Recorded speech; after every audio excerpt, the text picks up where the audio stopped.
चले गए, तब सासू माँ उसके कमरे में आई। देख लिए अपने कर्म, यही हाल होना था तेरा। मेरे साथ जो किया है तूने वही भोगेगी तू भी। फिर वे कल्पने लगी, कितनी मनहूस है, घर में पैदा होते ही अपने माँ बाप को खा गई, यहाँ आई तो अपने ससुर को खा गई, अब मेरे बेटे को खा करके मानेगी वह। सिर्फ चुपचाप सासू माँ का विष बमन देख रही थी। नए नए ताने अपशब्द उनके शब्दकोश में बढ़ते जा रहे थे। इतना कुछ सुना गई, लेकिन एक बार भी अपने बेटे के सर पर हाथ ना फेरा गया। ससुर जी की असमय मृत्यु का जिम्मेदार वे तो उन दोनों को ही मान रही थी। इस कठिन समय में उसको सहारा और सांत्वना सिर्फ एक जगह से मिल रही थी, राज के बचपन के मित्रों से। भाभी आप चिंता मत करो, मैं डॉक्टर को दिखा करके लाता हूँ इसे। मेरा एक परिचित डॉक्टर है, उन्हीं से सलाह लेंगे, सब ठीक हो जाएगा। मित्र की पत्नी उसका हाथ सहला करके कहती, मुझे पता है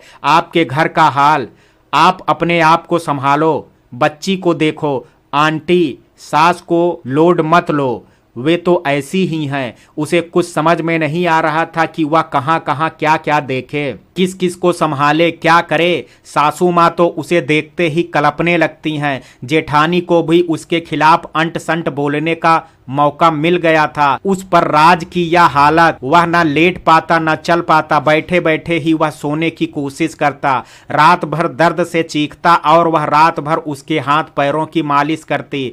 फिर सुबह से शाम तक घर के काम, साथ ही बच्ची की देखभाल। कितनी रातें वह सो नहीं पाई थी। वह यहाँ बिन पानी की मछली की तरह तड़प रही थी। डॉक्टर बीमारी को जांच नहीं कर पा रहा था, पर उसकी दी दवाओं से राज को दर्द में आराम आ रहा था।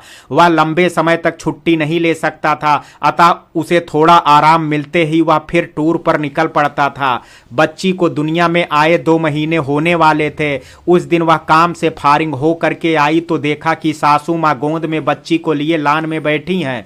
दूध की बोतल नीचे रखी है, जिसके खुले निप्पल पर मक्खियां चिपकी हैं। सासू माँ शायद अपने में खोई हुई थी। बच्ची रोई तो वही मक्खियों से भिनभिनाती बोतल उठा करके बच्ची के मुंह में डाल दी। यह देख करके उसकी आत्मा कांप गई, पर उसकी हिम्मत नहीं पड़ी कि वह उनके पास जा करके कुछ कह सकती। और फिर वही हुआ जिसकी कल्पना भी नहीं करना चाहती थी।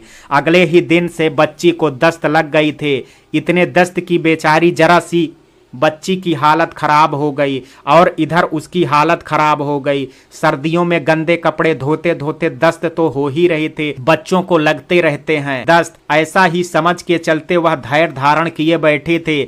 बच्ची सारा दिन रोती रही, पर शाम होते होते बच्ची की